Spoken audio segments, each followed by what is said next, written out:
Hey yo, what is up guys, it's Soul Leader LG here, and I've got another video for you just to give you a review of a very special weapon I like to call the Necrochasm. Uh, I finally ended up getting the Husk of the Pit after trying for so goddamn long on so many different characters, 18 plus clears, and I finally got it, and I am never doing Crota hard mode again. I see no reason to. I got the exotic out of it, no point in me trying anymore. Um, just to give you guys kind of a rundown on its differences from the Idol and Ally and the Husk of the Pit. Unlike all other weapons in the game, it currently has the highest attack power at 339, but it has the same impact as Atheon's Epilogue, and that is just very bad. Aggressive Ballistics helps increase that a little bit, but if you use anything else for stability, it drops it back down to a 2. Aggressive Ballistics brings it back up to a 4. That being said, the impact is really low. The critical hits are only 198, and it's just not really what everyone thinks it is. It's not as good as everyone hoped. And you gotta figure this is the lowest chance drop weapon in the game. And just getting the crux is a bitch in itself because you gotta be hard mode Crota. And your chance of getting it then is only like 5%, and even less if you did normal mode Crota that week on that character. You do have to have cleared Crota at least once on hard mode. You need to have the Glowhoo shader. You don't have to have it equipped. That is just a thing that's going around. When I got my Crux, I did not have my Glowhoo shader equipped. I actually had my the other one that Crota gives you. I had that one equipped. And the main reason for that being is the Crux itself and the Glowhoo shader, they share the same spot in the loot table. So you have to have beaten Crota at least once. Your chances of getting both the Glowhoo and the Crux of Crota are astronomical. You would literally have to be the luckiest person in the game. Or you'd have to be that person that gets a fucking Galahorn out of goddamn Engram. You gotta be that guy, basically. Um, Overall, it does have some interesting stuff. We'll go through over here from the beginning. Cascade melee kills increase the reload speed, which is good if you're going to be in like Nightfalls and it's arc damage. That's really the only time I can picture anybody really using this. And of course, it has arc damage, accurized ballistics, more range and impact, and increased recoil. It's just not worth it.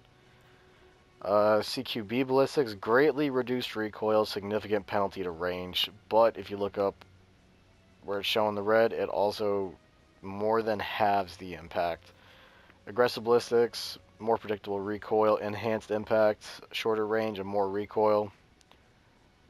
All in all, the recoil is actually pretty easy to use, and that little bit of extra impact actually does make this a halfway decent auto rifle. Then we come on back up here to Cursebringer. This is basically Firefly for the Fatebringer, and it's just a little bit of a larger explosion. And if you're paranoid and you're running through the abyss on Crota's End hard mode, and you get a precision kill and you hear that curse thrall explosion that it triggers, you might have a fucking panic attack. 1 of 5 damage upgrades, single point sling, aim faster, or as you were, switch weapons faster, move quicker while aiming. Flared magwell, reload even faster, don't really need it, you need the stability more. Fitted stock increases stability. Rangefinder increases the effective range when you're aiming down the sights. And then the last 4 damage upgrades.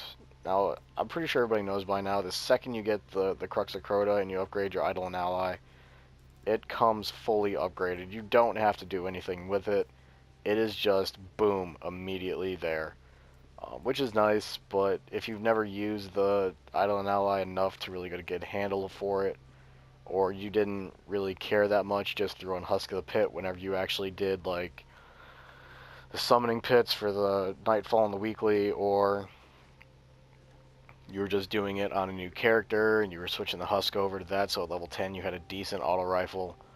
But when you look at it, it's not that impressive. It is quite a good auto rifle. I'm able to take down a Praetorian shield relatively fast with it. just because of that rate of fire. Rate of fire is maxed out. Impact's at 2, the range is at 10, stability is at, right now I believe this is like 60. And the reload is at about 70. So, it is not bad overall if you have your aggressive ballistics. But let's just read let's just read this. Eternity is very close. Can you feel yourself slipping? And you would think for a weapon with such a cool tagline, it would be a little bit better, but it needs to get buffed very heavily. I've used it in gameplay. I get a lot of curse thrall explosions. It does seem to trigger relatively often. But if you have a spot to use, don't use a Necrochasm. Either use your Vex or something else. Like you can see here, I just got a new Vex drop to me. And Vault Glass hard mode from Atheon. And you know, got hard light from your youth this week, but back to the point. Necrochasm, it's good, but there's better. Trust me when I say that.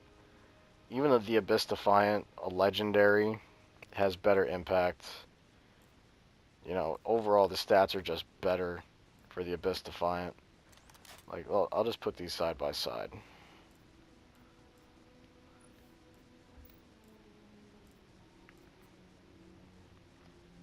Yeah, rate of fire is significantly higher. The reload speed is already lower. With my my single point, with my fitted stock, my stability is just barely higher. The range is lower, and the impact is about half that of the Abyss Defiant. So you can see the numbers right there for yourself. If you have the Abyss Defiant, and you've already had it leveled up relatively like far, the best thing you can possibly do is just finish leveling up the Abyss Defiant. It's going to be more useful than the Necrochasm will be, especially in Crota Zen hard mode if you ever decide to run it again after getting it. But that is all I got for you today, guys. I will see you guys in the next video tomorrow, and keep your eyes on the lookout for some more farming spots and a couple more surprises I got in store for you guys. So I will see you guys tomorrow.